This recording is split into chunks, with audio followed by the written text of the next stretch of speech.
नमस्कार, राज्यसभा टेलीविजन के कार्यक्रम मीडिया मंथन में आपका स्वागत है। मैं हूं उर्मिलेश।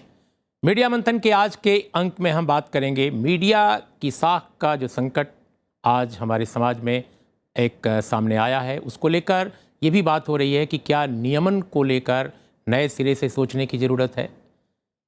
अगर देखा जाए तो पत्रकारिता आज के मीडिया परिदृश्य में मानो खो सी गई है। उसके निशान सिर्फ अंग्रेजी के कुछ एक अखबारों, क्षेत्रीय केंद्रों से छपने वाले बांग्ला, हिंदी या मलयालम के कुछ एक अखबारों, कुछ एक चैनलों या समाचार विचार पर केंद्रित कुछ वेबसाइटों में मिलते हैं। हिंदी अंग्रेजी के ज़्यादा चैनलों में होड़ मची है, खास किस्म की दलबंदी या गोलबंदी की होड़। सामाजिक विविधता को नज़रअंदाज करते उनके न्यूज़ रूमों में किसी भी नए जन विमर्श को आपराधिक या राष्ट्रद्रोही साबित करने का मानस रेडीमेड उपलब्ध है। मालिकों का बड़ा हिस्सा इससे गदगद है। उन्हें ज़्यादा चाबुक नहीं चलानी है, एक इशारे में ही सारा कुछ पटरी पर होता है। ये सिर्फ आज की कहानी नहीं है, हमने अपने समाज में पहले भी ऐसा होते देखा है। लेकिन भारत जैसे एक बड़े विकासशील देश के लिए, जो अपनी लोकतांत्रिकता का जोर शोर से दावा भी करता है, ये स्थिति बेहद चिंताजनक है। मीडिया का बड़ा हिस्सा आज सिर्फ किसी का पक्ष ही नहीं ले रहा है, वह वर्चस्व की शक्तियों का हिस्सा बनकर समाज और आवाम से पल्ला भी झाड़ चुका है। वो अपने पाठक या दर्शक का मोहताज नहीं है, क्योंकि उसने अपने वजूद के लिए किसी न किसी सियासी या बिजनेस एजेंडे को अपना मकसद बना लिया है। मीडिया की विश्वसनीयता पर ऐसा गहरा संकट शायद पहले कभी नहीं खड़ा हुआ था। उसके अंदर खेमेबाजी भी तेज हो गई है। ऐसे में रास्ता क्या है? क्या हमारा मीडिया समाज और आवाम के अब भी करीब आ सकता है, या वो बाबाओं, नेताओं या कारपोरेट कप्तानों के इर्द गिर्द ही मंडराता रहेगा? नियमन का मैकेनिज्म पूरी तरह फेल कर चुका है। ऐसे दौर में जब मीडिया में संपादक विहीनता की स्थिति तेजी से फैल रही है, क्या नियमन के किसी स्वतंत्र और कारगर मैकेनिज्म से पत्रकारिता का आत्मविश्वास उसमें लौट सकता है? ऐसे ही कुछ सवालों पर आज हम अपने 4 खास मेहमानों से बातचीत करेंगे। हमारे साथ इस वक्त स्टूडियो में मौजूद हैं मुकेश कुमार, वरिष्ठ टीवी पत्रकार। हमारे साथ हैं लाइव इंडिया चैनल के editor in chief Satish Kumar Singh. हमारे साथ हैं एस निहाल सिंह, देश के जाने माने संपादक, वरिष्ठ स्तंभकार और मीडिया से जुड़े कानूनी पहलुओं के जानकार, वरिष्ठ एडवोकेट विराग गुप्ता भी आज की चर्चा में शामिल हैं। शुरुआत मुकेश जी आपसे हम करते हैं। हमें जो चीज़ें दिखाई अभी दे रही हैं, और केवल जर्नलिस्ट और मीडिया कर्मियों को नहीं, बल्कि इस देश की आम जो आबादी है, आम जो लोग हैं, उनको भी दिखाई दे रहा है कि मीडिया पहले से काफ़ी बदला है। एक तो उसका आकार बहुत बड़ा हुआ है हमारे देश में। शायद दुनिया में इतना बड़ा मीडिया अगर आकार के हिसाब से देखें तो कहीं नहीं है। लेकिन उसमें जो गुणवत्ता है, उसमें जो जिस तरह की स्थितियां आज सामने आई हैं, जिस तरह की दलबंदियां, जिस तरह की गोलबंदियां, एक तरह से कोई भी पब्लिक डिस्कोर्स को कोई भी चैनल, मैं एक सेक्शन ऑफ चैनल्स की बात कर रहा हूं, उसको आपराधिक या देशद्रोही इस तरह के मुलम्मा चढ़ाने में तत्काल तैयार है। तो ये जो स्थितियां पैदा हुई हैं एक तरह का ट्रिविलाइजेशन की, उसको कैसे आप देखते हैं? देखिए उर्मिलेश जी, हम लोग पिछले लगभग मेरा ख्याल है 1 दशक से इस पर बातचीत कर रहे हैं कि किस तरह से मीडिया में लगातार गिरावट आती जा रही है, और जब भी कोई बड़ी घटना होती है हम बोलते हैं ये तो हद हो गई। और इस बार तो हमें लगता है कि सचमुच में सारी हदें टूट गई। इस जो जेएनयू वाली जो घटना हुई, उसमें जिस तरह से वीडियो गढ़े गए, बनाए गए, तोड़े मरोड़ी गई, खबरों को तोड़ा मरोड़ा गया, उसके बाद तो एक आम तौर पर यह धारणा बन गई है कि बहुत ही बुरी स्थिति है मीडिया में। कहीं कोई पत्रकारिता के मानदंडों, आचार संहिता का कहीं कोई पालन नहीं हो रहा है। विशुद्ध रूप से टीआरपी, कमर्शियलाइजेशन और एक जो राजनीतिक गठजोड़ हो गई है मीडिया के एक बड़े हिस्से की, उसकी वजह से खबरों को विकृत किया जा रहा है। और ये बड़ी चिंता की बात है। जैसा आपने कहा कि ये चिंता हमारे मीडिया की भी है और ये चिंता हमारे लोकतंत्र की भी है, दोनों की चिंता है। क्योंकि अगर मीडिया कमज़ोर होता है या रास्ते से भटकता है तो पूरा लोकतंत्र कमज़ोर होता है। ऐसे में हम वापस उसी मुद्दे पर लौटते हैं कि अब कुछ करने की ज़रूरत है। इस पे कई बार संसद की तो स्थायी समिति ही इस पर बैठी थी, उसने रिकमेंडेशन दी थी। प्रेस काउंसिल की तरफ से ये बातें आई हैं। पहले एक बार कंटेंट कोड की बात आई थी, लेकिन चूंकि जब भी ये मामला उठता है ये कहा जाता है कि सरकार हस्तक्षेप करना चाहती है और हमें मीडिया में सरकारी हस्तक्षेप नहीं चाहिए। लेकिन आज हम जिस स्थिति में पहुंच गए हैं, हमें लगता है कि सरकारी हस्तक्षेप को तो खैर नहीं ही इजाज़त दी जा सकती, लेकिन मीडिया को अपने को दुरुस्त करने के लिए कोई ना कोई रेगुलेशन, कोई ना कोई रेगुलेटरी बॉडी इंडिपेंडेंट बनानी पड़ेगी और अपनी जो घर में जो गंदगी फैल गई है उसको साफ करना पड़ेगा। तो क्या आप ये कहना चाहते हैं, अगर बिल्कुल संक्षेप में हम समझना चाहें, कि जो बहुत सारे चैनलों ने मिल करके न्यूज़ ब्रॉडकास्टिंग स्टैंडर्ड अथॉरिटी बना रखा है, प्रेस काउंसिल ऑफ इंडिया है प्रिंट मीडिया के लिए, क्या ये जितने रेगुलेटरी मैकेनिज्म हैं, चाहे वो सरकार की तरफ से इनिशिएटेड हों, प्रेस काउंसिल ऑफ इंडिया जैसे, या न्यूज़ ब्रॉडकास्टिंग स्टैंडर्ड अथॉरिटी जो इंडियन जो ब्रॉडकास्ट फाउंडेशन है उसकी ओर से इनिशिएट किए गए हों, ये सारे आपके हिसाब से कारगर नहीं अब हैं, इनका कोई मतलब नहीं रह गया है ज़्यादा? आप देख लीजिए 5 साल में इनके करने से क्या कोई सुधार हुआ है मीडिया में? क्या हम इस निष्कर्ष पर पहुंच सकते हैं कि एक उम्मीद छूटी ही सही इनसे की जा सकती है? नहीं की जा सकती, क्योंकि ये कोई ब्रॉडकास्टर्स की अपनी बॉडी है, कहीं पर जो एडिटर्स हैं जो चैनलों में काम कर रहे हैं उनकी एक अपनी मजबूरियां हैं, तो वो इफ़ेक्टिव ढंग से ये भूमिका नहीं निभा पा रहे, इसलिए ज़रूरत है इंडिपेंडेंट रेगुलेटरी बॉडी की। सतीश के सिंह, आप स्वयं चूँकि एडिटर हैं एक चैनल के, हम ये समझना चाहते हैं, और आप अथॉरिटी में भी रह चुके हैं, ब्रॉडकास्ट स्टैंडर्ड अथॉरिटी में, कि ये जो मैकेनिज़्म चैनलों के मालिकों की तरफ से, उनके संचालकों की तरफ से एक बनाया गया था, और इसके बारे में बहुत बड़े बड़े दावे किए गए थे कि ये एक तरह का इंडिपेंडेंट रेगुलेटरी मैकेनिज़्म होगा, लेकिन हाल के वर्षों में हमने देखा, चाहे वो उमा खुराना की घटना हो, ठीक है, उमा खुराना की घटना के बाद कुछ कदम उठाए गए थे, इसके बाद भी कुछ घटनाक्रम हुए थे जिस पर कुछ इनिशिएट किए गए कदम, लेकिन जिनके खिलाफ इनिशिएट किए गए उन्होंने कहा साहब आपकी अथॉरिटी से, आपके एसोसिएशन से हम बाहर जाते हैं, और आपका मतलब उस मैकेनिज्म ने कुछ भी नहीं किया। इसके बाद अभी हाल का जेएनयू का जो प्रकरण है उसके डिटेल में हम नहीं जाएंगे, उस पर अलग से हम बात कर चुके हैं, लेकिन इन तमाम प्रकरणों के बाद, इन तमाम घटनाक्रमों के बाद जो so called independent regulatory mechanism आपका है, क्या वो अगर नहीं कर सका है तो एक नए सिरे से इंडिपेंडेंट रेगुलेटरी अथॉरिटी की बात भारत में नहीं होनी चाहिए? देखिए, मैं इसका समर्थन करता हूं, होना चाहिए, लेकिन सरकारी अम्ब्रेले के तहत नहीं होना चाहिए, सरकार की तरफ से नहीं होना चाहिए। जी हाँ, जो स्वनियमन के जो अथॉरिटीज़ बनी हुई हैं, जो उनको मजबूत करने की आवश्यकता है, उसमें आप बाहर से भी लोग लाएं, क्योंकि ये सबसे महत्वपूर्ण उर्मिलेश जी, ये देखना कि एक जो जैसे एनबीए है, चाहे एक बीए है, ये बीए तो खैर चलिए ये पत्रकारों का है, एनबीए जो है, क्या ये एक इंडस्ट्री का एक प्रेशर ग्रुप है, प्रोफेशनल ग्रुप है, या एक स्टैंडर्ड ब्रॉडकास्टिंग अथॉरिटी है? ये आपको अंतर करना पड़ेगा। अगर मान लीजिए आज के डेट में ये स्थिति है कि एनबीएसए जो एनबीए के तहत आती है, अगर वो कोई एक फैसला दे देता है तो जो उसके सदस्य लोग हैं उस एनबीएसए के और एनबीए के, वो मानने के लिए बाध्य नहीं है। ऐसा एक आध घटना देखने को मिली है। दरअसल जो समस्या है वो ये है, जो आपने ठीक ही कहा, जो इंट्रोडक्शन में कहा है, कि व्यक्तिगत आकांक्षा, जो कॉरपोरेट वेस्टेड इंटरेस्ट और जो पत्रकारिता है, इसका जो अंतर मिट रहा वो बहुत बड़ा कारण है।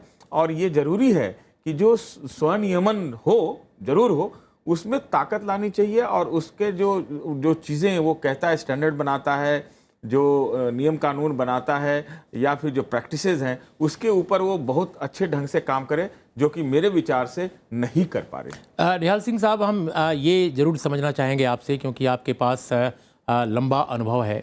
जैसे आपके बहुत सारे कंटेम्प्रेरी जो एडिटर्स हैं, मैं जैसे एक नाम लेता हूं, कुलदीप नैयर, हमारे ही प्रोग्राम में मीडिया मंथन में उन्होंने एक बार कहा था, और उन्होंने यही नहीं, अपनी बियॉन्ड द लाइंस जो उनकी आत्मकथा है उसमें भी ये इस बात को दर्ज किया है कि भारत के मीडिया सिनेरियो में आज यह बहुत ज़रूरी हो गया है कि जो बड़े मीडिया हाउसेज हैं, चाहे वो प्रिंट में हो चाहे विजुअल, वो कम से कम अपने यहाँ ओम्बुड्समैन नाम की एक संस्था को स्टैब्लिश करें, उसको फंक्शनल करें। और दूसरी तरफ हम देखते हैं कि विनोद मेहता, उन्होंने भी हम मेरे कार्यक्रम में ही, और स्वयं बाद में भी जब उनकी किताब आई उनके निधन से कुछ समय पहले, उसमें भी उन्होंने ये कहा कि एक ज़रूरत इस बात की है कि भारत में एक complaint commission, press complaint commission जैसी कोई रेगुलेटरी एक बॉडी बने। हम ये समझना चाहते हैं आपसे सर कि प्रिंट और विजुअल दोनों का जो अपने देश में आकार है या जो उसकी जो संरचना है बहुत विशाल है। क्या आपको लगता है कि एक ही तरह की बॉडी से काम चलेगा या दोनों के लिए अलग अलग बॉडी, एक इंडिपेंडेंट रेगुलेटरी अथॉरिटी हमारे देश में इनिशिएट उसके लिए प्रक्रिया होनी चाहिए? देखिए, मैं समझता हूँ कि ऑम्बुड्समैन का टाइम्स ऑफ इंडिया ने एक्सपेरिमेंट किया था एक ज़माने में। मिस्टर भगवती, पीएन भगवती उसमें आए थे सर जी। वो ज़्यादा सक्सेसफुल नहीं रहा। इसका मसला एक ही है कि आप इंडिपेंडेंट ऑर्गेनाइजेशन करिए, सरकार से कोई मतलब नहीं होना चाहिए, और ऐसे लोगों को लीजिए जो संपादक रह चुके हैं और भी माने जाने हैं, कई हैं इस फील्ड में, तो उनकी आप कमेटी बनाइए और उन्हें एम्पावर कीजिए। क्योंकि जब तक आप एम्पावर नहीं करेंगे कि भाई ये कह सके कि भाई इस अखबार ने ये गलती की है और इसका फ़ाइन ये होना चाहिए या इसका रिकम्पेंस उन्होंने करना चाहिए, अगर ये नहीं करते तो काम चलेगा नहीं।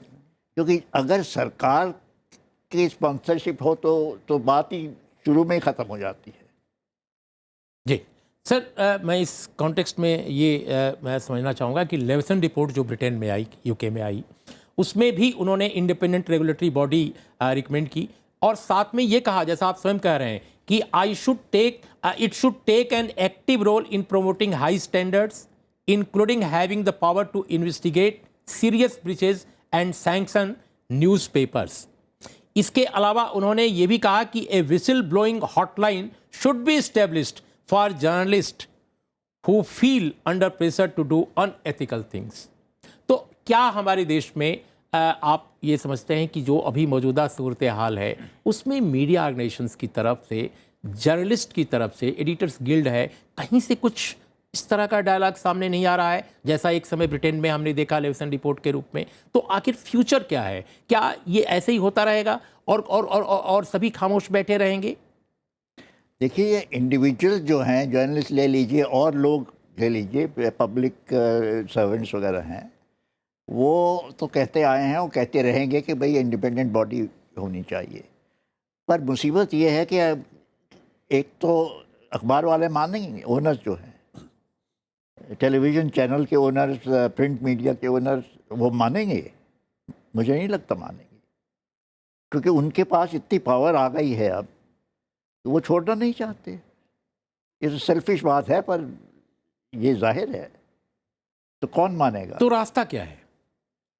रास्ता तो यही है कि आप पब्लिक ओपिनियन बिल्ड कीजिए और इस हद तक लाइए कि भाई वो सब कहे कि भाई ये ज़रूरी करना है, ये हमारे लिए करना है, भारत निवासियों के लिए करना है, ये ज़रूरी है। अगर आप ये बिल्ड करते हैं तभी हो सकता है। विराग गुप्ता, एस निहाल सिंह देश के जाने माने वरिष्ठ संपादक हैं, अगर ये कह रहे हैं कि और कोई रास्ता नहीं है सिवाय पब्लिक ओपिनियन बनाने के, तो एक कानूनी मामलों के जानकार, खासकर मीडिया कानून के जानकार के रूप में आप क्या बताते हैं? आज का जो मीडिया परिदृश्य भारत में है उसको एप्रिसिएट करते हैं, लेकिन जो निगेटिविटी सामने आई है हाल के वर्षों में, जो बहुत सारे घटनाक्रम सामने आए हैं, उसके मद्देनज़र आपका क्या कहना है? कानूनी तौर पर क्या ऐसी पहल भारत में हो सकती है या सिर्फ पब्लिक ओपिनियन ही बिल्ड करना एकमात्र विकल्प रह गया है? पिछले हफ्ते सुप्रीम कोर्ट के चीफ जस्टिस ने एक बड़ा महत्वपूर्ण वक्तव्य दिया था जो शायद ही कम जगह मीडिया में आया।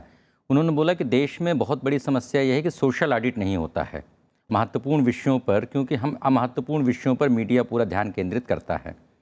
अब अगर हम मीडिया के नियमन के बारे में बात करें तो मैं इसको कानूनी तरीके से दो पहलू लेता हूँ। पहला ये है कि रेगुलेटरी बॉडी, जिसके लिए ऑलरेडी प्रिंट मीडिया में है, इलेक्ट्रॉनिक मीडिया में है, सोशल मीडिया के लिए कोई ना है ना हो सकती है। अब रेगुलेटरी बॉडी है नहीं है, सरकार की समर्थित होनी चाहिए। इन मुद्दों से अलग अगर कानून की बात करें तो दो कानूनी मुद्दों का रिड्रेसल ज़रूर होना चाहिए। नंबर एक कि जो हमारी जो पार्लियामेंट्री कमेटीज़ आई हैं, जो ट्राई की रिपोर्ट आई है, उन सब से ये स्थापित हो गया है कि पेड न्यूज़ बहुत बड़े पैमाने पर चल रही है। एक आर्थिक तंत्र है, एक विशैला तंत्र है, जहां पर उद्योगपतियों ने, राजनीतियों ने और जो मीडिया के मालिक हैं, क्योंकि हम मीडिया के पत्रकार और मालिकों को अलग अलग करना पड़ेगा। मीडिया के पत्रकार स्वतंत्रता चाहते हैं पर मालिक नहीं चाहते हैं, क्योंकि मालिक पेड न्यूज़ के बेनिफिशियरी हैं। जो पेड न्यूज़ है ये एक आर्थिक अपराध है और इस आर्थिक अपराध को आर्टिकल 19 से किसी प्रकार की कोई भी छूट नहीं मिल सकती है।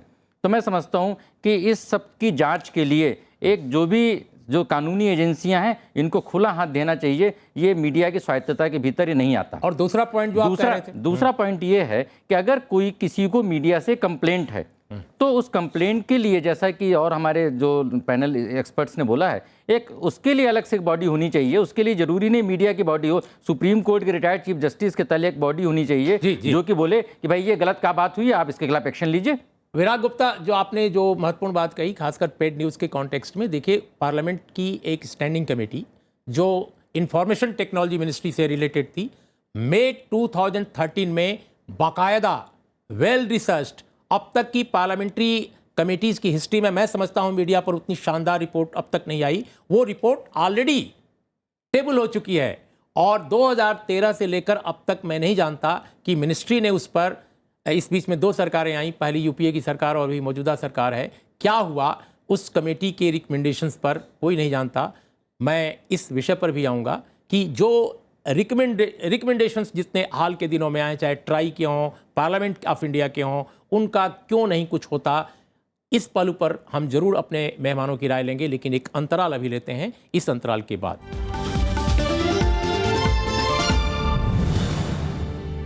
मीडिया मंथन की आज की चर्चा में आपका एक बार फिर स्वागत है। आज हम बात कर रहे हैं कि भारतीय मीडिया का जो मौजूदा सूरत हाल है, उसकी तमाम अच्छाइयां हैं, उसके तमाम सकारात्मक पहलू हैं, लेकिन जो कुछ नकारात्मक हाल के दिनों में इमर्ज किया है, उभरा है, वो चिंता जगाता है। क्योंकि लोकतंत्र जो बहुत ही ताकतवर व्यवस्था है, आम जनता के एस्पिरेशंस को, उसकी आकांक्षाओं को रखने की, मीडिया उससे अपने को जोड़ता है और चौथा खंभा कहता है।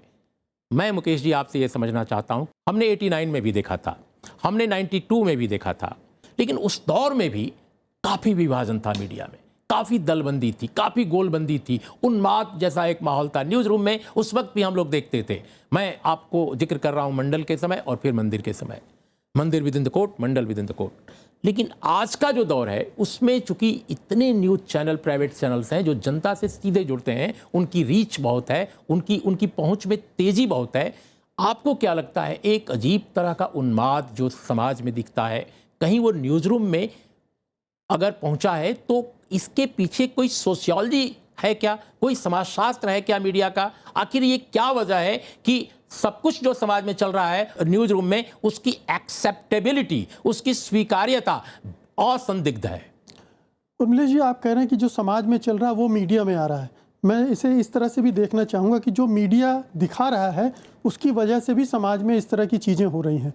अगर आप किसी घटना को तोड़ मरोड़ के उन्माद पैदा करने लगें और वो ऐसी सूरत हाल बन जाए जिसमें देश प्रेम, राजद्रोह, देशद्रोह ये सब गड्ढमड्ढ हो जाएं, तो ये मुझे लगता है ये मीडिया के द्वारा ज़्यादा किया जा रहा है।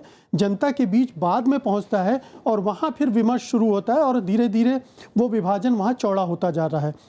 मीडिया में इस समय जो आपने कहा दलबंदी, लोग तो इसको एक नाम दे रहे हैं कि मीडिया में एक सिविल वार चल रही है। खेमे बट गए हैं और एक बड़ा खेमा है जो सत्ता के साथ मिलकर इस तरह के खेल में संलग्न है। बहुत ही दुखद और बहुत ही कष्टप्रद है, क्योंकि ये बहुत ही गलत दिशा में मीडिया को भी ले जा रहा है। सत्ता की तरफ जाएं चाहे विपक्ष की तरफ जाएं, दोनों गलत है।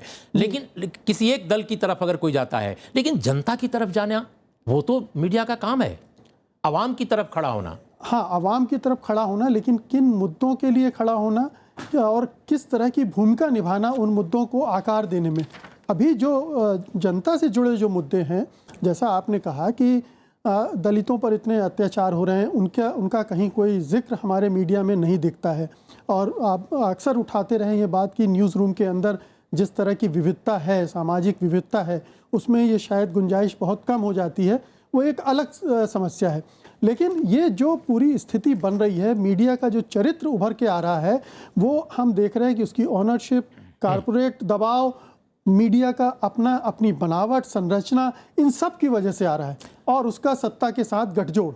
जी सतीश, आप स्वयं चूंकि चैनल चला रहे हैं तो मैं समझना चाहता हूं कि क्या वजह है कि हमारे चैनलों में, अखबारों में वो स्थिति कम से कम नहीं है, ज़्यादातर अखबारों में वो स्थिति नहीं है, लेकिन जो चैनल हैं, खासकर प्राइवेट चैनल, हिंदी के ज़्यादातर, अंग्रेजी के भी कुछ चैनल जो अक्सर आग जलाते रहते हैं पर्दे पर, तो हम ये समझना चाहते हैं कि उनको क्यों उन्माद के चेहरे, आग उगलने वाले चेहरे, समाज में हमेशा टकराव आमंत्रित करने वाले या टकराव बढ़ाने वाले चेहरे, वही उनके नायक बनते हैं। उनको थॉमस पिकेटी, अमर्त्य सेन, महाश्वेता देवी या गिरिराज किशोर जो बड़े लेखक हैं, या इस तरह के लोग जो अच्छा काम कर रहे हैं, समाज में संजीदा काम कर रहे हैं, लोग जो लोकतंत्र को मजबूत करने का काम कर रहे हैं, वो कहीं चेहरे दिखाई नहीं देते। नहीं, देखिए, इस ढंग से कंक्लूड करना भी ठीक नहीं रहेगा। ठीक बात है कि एक पूरी तरह से ये बात नहीं है। अच्छी चीज़ें आपने कही कि अच्छी चीज़ें भी न्यूज़ मीडिया में होता है। ये बात सही है कि जो बिकता है उसको बेचने की होड़ सी लगी हुई है, लेकिन मैं समझता हूँ कि उसका आकलन अभी ठीक से हुआ नहीं है, धीरे धीरे शायद ठीक हो जाए। दूसरा ये है कि जो व्यक्तिगत स्वार्थ कि हम स्टार बन जाएं या हमारी स्टारडम हो जाए। नहीं, लेकिन सतीश, इस बात का दर्शकों को भी जरूरी है जवाब सुनना कि आखिर हमारे टेलीविजन चैनलों को नकारात्मक चरित्र ही नायक क्यों नजर आते हैं, जो समाज को कोई दिशा न दे करके उन्माद की तरफ ढकेलना चाहते हैं। जैसे उदाहरण के तौर पे अभी महाराष्ट्र में कुछ हो रहा है, मैं किसी का नाम नहीं लेना चाहता, लेकिन आखिर महाराष्ट्र में जो कुछ हो रहा है उससे बहुत बड़ी घटना महाराष्ट्र में दर्ज हो रही है कई महीनों, कई सालों से, वह है किसानों की आत्महत्या। आज की तारीख में भी वो खबर नहीं है। देखिए, खबर है, बहुत कम है, और हम अपनी तरफ से गढ़ रहे हैं स्वार्थ। जैसा मैं कह रहा था कि हमारे सर, हिंदी चैनलों पर, माफ कीजिएगा, मैं निजी चैनलों की बात कर रहा हूं, आप किसानों की आत्महत्या पर आधे घंटे की, 1 घंटे की एक भी बात हमें दिखा दीजिए। वो तो हमारे चैनल पे तो जरूर चला है, इसलिए आप हमें तो उसमें लपेट नहीं सकते। तो एक कॉरपोरेट का वेस्टेड इंटरेस्ट हो सकता है, लेकिन एक जो नई बात चल पड़ी है कि मैं इंडिविजुअल स्टार भी बन जाऊं, मेरा भी एक वेस्टेड इंटरेस्ट हो जाए, तो वो शायद शक्तियां भी उन्माद फैलाने में या अपना एफिलिएशन दिखाने में, अपना अतिरेक दिखाने में पड़ी हुई हैं। ये है एक बात। और दूसरी बात ये है कि पब्लिक ओपिनियन बनाने से सकता है। लेकिन निहाल सिंह साहब, क्या आपको लगता है कि किसी कानूनी प्रावधानों से ये चीज़ें बदल सकती हैं, या जो आप पब्लिक ओपिनियन की बात कर रहे हैं वो? लेकिन एक समस्या पब्लिक ओपिनियन में यह है कि हमारा मीडिया पब्लिक में ओपिनियन भी क्रिएट कर रहा है, एक खास ढंग की ओपिनियन। वो पब्लिक में एक मानस भी तैयार कर रहा है, एक खास ढंग के विचारों को स्टेब्लिश भी कर रहा है लोगों के बीच। तो ये जो मीडिया की ताकत है, खासकर इलेक्ट्रॉनिक मीडिया की, उसको कैसे कहेंगे? पब्लिक का एक पॉजिटिव डायलॉग, और दूसरी तरफ जो पब्लिक पर लादा जा रहा है डायलॉग, जो पब्लिक पर लादी जा रही है चेतना, उसको कैसे आप देखते हैं? देखिए, आप बड़े डिप्लोमेटिकली कह रहे हैं कि जो आजकल का डिस्पेंसेशन है वो बढ़ा रहे हैं। मैं तो ये कहूँगा आइडिया ऑफ इंडिया को उल्टा रहे हैं जी, जो हम समझते आए हैं 1947 से, और उससे पहले आज़ादी की लड़ाई के समय। यस, तो वो तो लड़ना होगा, वो तो हम लोगों ने लड़ना होगा ना। जो वो भी पब्लिक ओपिनियन की बात है, आप कह रहे हैं, वो मोल्ड तो करते ही हैं। इस खासकर टेलीविज़न की तो बहुत पावर है, और अगर आप रोज़ दोहराएं एक चीज़ कि भाई पाकिस्तान चले जाओ और ये करो, आप तो जानते ही हैं सारे जो मसले हो रहे हैं आजकल, तो उस पर तो आप बिल्ड करिए ना अपनी ओपिनियन। पब्लिक ओपिनियन क्या कहते हैं? एक तरफ तो टेलीविज़न डिस्पेंसेशन है और सरकार की डिस्पेंसेशन है, या और वो जो आजकल अहम आदमी है या ऑर्गेनाइजेशन है, RSS हुई वगैरह, तो वो अपने आइडियाज़ प्रमोट कर रहे हैं। तो आप काउंटर प्रमोशन कीजिए ना। सर, क्या इसमें आपको लगता है कि सोशल मीडिया एक अल्टरनेटिव है, एक विकल्प है, जो इस बड़े मैसिव जो इलेक्ट्रॉनिक मीडिया का जो आकार है उसको कहीं से चुनौती दे सकता है, या एक नया डिस्कोर्स सामने ला सकता है? देखिए, सोशल मीडिया बहुत ज़रूरी है, पर उसमें मुसीबत ये है कि बेवकूफ़ भी ज़्यादा है ना, और गलत बातें भी प्रमोट करते हैं, तो कुछ उससे वो इम्पैक्ट कम होता है। आप एक ही कोई कंट्रोवर्सी ले लीजिए, उस पे आप देखेंगे ट्विटर पे या फेसबुक पे, वो आधे लोग ये कहेंगे और आधे लोग वो कहेंगे। और इलेक्शन टाइम में तो प्रमोशन दोनों कई पार्टियां करती हैं अपने। तो या तो आप एक आर्मी बनाइए सोशल मीडिया की अपनी तरफ से, जो अच्छे आइडियाज़ प्रमोट करें। लेकिन क्या जो हमने चर्चा बीच में की और मुकेश जी भी उस पर बोल रहे थे कि हमारे न्यूज़ रूम के अंदर, चाहे वो प्रिंट हो चाहे विजुअल, जो एक डाइवर्सिटी का अभाव है, जो अलग अलग सोचने वाले, अलग अलग समाजों, अलग अलग कम्युनिटीज़, अलग अलग समुदायों से आए हुए जो जर्नलिस्ट हैं या जो निर्णयकारी पोजीशन में लोग हैं, उनकी जो एक कमी है, एक तरह का एक तरह की एक रास्ता सी है, क्या वो भी रिस्पॉन्सिबल है इस तरह के डिस्कोर्स को प्रोपोगेट करने या इस्टेब्लिश करने में? नहीं, रिस्पॉन्सिबल तो है, पर वो तो ऑर्गेनाइजेशन पे डिपेंड करता है ना। जी, आज़ादी कितनी देते हैं। तो आप तो जानते हैं आजकल के एडिटर्स हैं, उनकी पावर कितनी है या कितनी होती थी पहले। एक ज़माने में एडिटर बहुत बड़ी चीज़ होती थी, और आजकल देख लीजिए एडिटरशिप्स क्या हैं। बिल्कुल। अंत में विराग गुप्ता, हमारे पास समय खत्म हो चला है। हम बिल्कुल इसी पहलू पर आपकी राय लेना चाहेंगे जो आपने डिस्कस किया था 2013 की पार्लियामेंट्री स्टैंडिंग कमेटी की रिपोर्ट, रिकमेंडेशंस जो आए थे पेड न्यूज़ से लेकर के, और यही नहीं पेड न्यूज़ बल्कि उन्होंने क्रॉस मीडिया होल्डिंग से लेकर के और न्यूज़ रूम की विविधता की भी बहुत सारी बातें उसमें की गई हैं।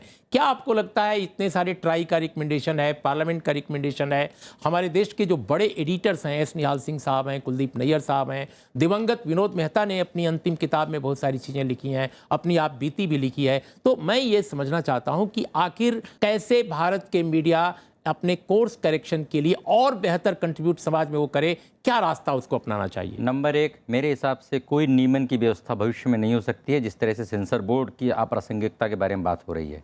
3 बातें होंगी जिससे कि आगे का भविष्य निर्धारित होता है। पत्रकार और एडिटर्स को मालिकों के गलत काम के विरुद्ध आवाज़ उठानी पड़ेगी, जिससे कि मीडिया के भीतर भी सही और गलत हिस्से हों। उनके द्वारा नियुक्त लोग कैसे खड़ा होकर बोलेंगे, हमको आप बताइए। नंबर 2, जो अपराधिकता है, वो चाहे पेड न्यूज़ की हो चाहे दूसरे तरह की गठजोड़ हो, उसके खिलाफ 19 अनुच्छेद के खिलाफ कोई भी एग्जम्पशन नहीं मिलता है, उसके खिलाफ कार्रवाई करनी पड़ेगी। और जो तीसरी बात यह है कि जो भी गलत न्यूज़ है उसके खिलाफ अगर कोई कंप्लेंट करना चाहे तो उसके लिए एक रिड्रेसल सिस्टम होना चाहिए। जो विनोद मेहता साहब ने कंप्लेंट कमीशन की बात कही थी, आप एक तरह से उसको सामने ला रहे हैं। मैं समझता हूं कि आप चारों लोगों ने आज की चर्चा में, बहुत संक्षिप्त चर्चा होने के बावजूद, जी सर, आप प्रमोट क्यों नहीं करते पार्लियामेंट्री रिपोर्ट जो है? जी, राज्यसभा टीवी अनइंटरेस्टेड। हम लोगों ने सर कई बार इस पर बात की है, इसमें कोई दो राय नहीं, हमने कई बार बात की है और कुछ एक अंग्रेजी के चैनलों ने भी इस पर बात की है। मुझे लगता है इस पर और बात होनी चाहिए, मैं आपसे सहमत हूं। और मैं समझता हूं निहाल सिंह साहब की इसी मैं कहूँगा कि इनके इस आह्वान या इस मंतव्य के साथ हम आज की चर्चा का समापन करते हैं कि जो संसद में रिपोर्ट आई है, जो संसद के बाहर बहुत सारी जो बॉडीज़ हैं सरकार ने स्वयं गठित की हैं, देश के गणमान्य संपादकों ने जो बात कही है, मैं समझता हूं कि इन सबको अगर साथ रख करके देखा जाए और बड़े मीडिया हाउसेस, देश के बड़ी जो संपादकों की संस्था, एडिटर्स गिल्ड, जितने ट्रेड यूनियन से जुड़े हुए लोग हैं मीडिया से, वो सभी लोग अगर बैठ करके एक कलेक्टिव, एक सामूहिक रूप से पहल करें तो मैं नहीं समझता कि हम एक कोर्स करेक्शन या अपनी समस्याओं का समाधान नहीं ढूंढ सकते। लेकिन उसके लिए जिजीविषा होनी चाहिए, उसके लिए आत्मविश्वास होनी चाहिए। और मैं आप चारों लोगों की बात को फिर से दर्शकों के सामने रखना चाहूँगा कि जो भी रेगुलेटरी मैकेनिज्म हो वो इंडिपेंडेंट होना चाहिए, उसमें दखलंदाजी न तो सरकार से हो और न तो सिर्फ मीडिया ऑर्गेनाइजेशंस का हो। एक कुल मिलाकर स्वतंत्र ढंग का एक मंच सामने आना चाहिए, वही एक समाधान है। इन शब्दों के साथ आप चारों लोगों का बहुत बहुत धन्यवाद। देखते रहिए राज्यसभा टेलीविज़न।